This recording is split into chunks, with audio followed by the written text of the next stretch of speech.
ഇന്നത്തെ ഏറ്റവും പുതിയ വീഡിയോയിലേക്ക് ഒരുക്കം സ്വാഗതം. കഴിഞ്ഞ ആഴ്ച തിയേറ്ററുകളിലേക്ക് എത്തിയ 3 മലയാളം സിനിമകളുടെയും കൃത്യമായി കേരള ഗ്രോസ് വന്നിരിക്കുകയാണ്. 3 സിനിമകളും ഒരാഴ്ച പിന്നിട്ടിരിക്കുകയാണല്ലോ.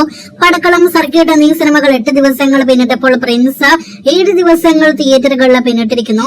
പടക്കളം എന്ന സിനിമയുടെ കളക്ഷനിലേക്ക് ആദ്യം വരികയാണെങ്കിൽ ഇന്നലെയും സിനിമയ്ക്ക് 50 ലക്ഷത്തിലേറെ കേരള ഗ്രോസ് വന്നിരിക്കുകയാണ്.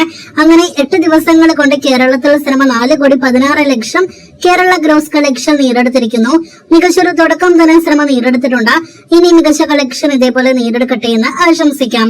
രണ്ടാമത്തേത് കഴിഞ്ഞ ആഴ്ച തിയേറ്ററുകളിലേക്ക് എത്തിയ മലയാളം സിനിമകളിൽ നിലവിൽ പരാജയമായി എന്നല്ല, വൻ പരാജയമായി എന്ന് ഉറപ്പിക്കാവുന്ന സിനിമയായി ഇപ്പോഴത്തെ ആസിഫിന്റെ സർക്യൂട്ട് എന്ന സിനിമ മാറിയിരിക്കുകയാണ്. വിദേശത്ത് ചിത്രീകരിച്ച അത്യാവശ്യം ബഡ്ജറ്റുള്ള ആസിഫിന്റെ തുടർച്ചയായി 50 കോടി ക്ലബിൽ ഇടം നേടിയെടുത്ത സിനിമകൾക്ക് ശേഷം പുതുതായിട്ട് തിയേറ്ററുകളിലേക്ക് എത്തിയ സിനിമ കൂടിയായിരുന്നു സർക്യൂട്ട്.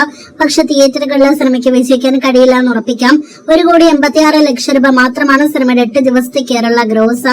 സിനിമയുടെ ഫൈനൽ കേരള ഷെയർ ഇങ്ങനെ പോകുകയാണെങ്കിൽ 1 കോടി രൂപ പോലും എത്തില്ല എന്നാണ് നാം മനസ്സിലാക്കുന്നത്. എന്നാലും ഇത്ര വേഗം ആസിഫിന്റെ സ്റ്റാർഡം എവിടെ പോയി എന്നത് ചോദ്യചിഹ്നം തന്നെയാണ്. നല്ല അഭിപ്രായങ്ങൾ ലഭ്യമായി ഇമോഷണൽ ഫാമിലി ഡ്രാമ സിനിമ കൂടിയായിരുന്നു സർക്യൂട്ട്.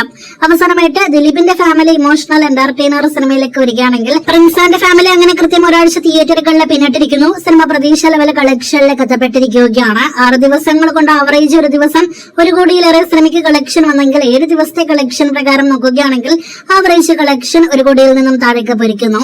7 ദിവസത്തെ പ്രിൻസിന്റെ ആകെ കേരള ഗ്രോസ് 6,81,00,000 രൂപയാണ്. എന്തായാലും ഇന്നത്തെ ഉൾപ്പെടെയുള്ള അടുത്ത 2 ദിവസങ്ങളിൽ ഇനി മികച്ച കളക്ഷൻ സിനിമയ്ക്ക് വരുമെന്നാണ് നിലവിൽ നാം പ്രതീക്ഷിക്കുന്നത്. കാത്തിരിക്കും അടുത്ത ദിവസങ്ങളിലെ കളക്ഷനായിട്ട്.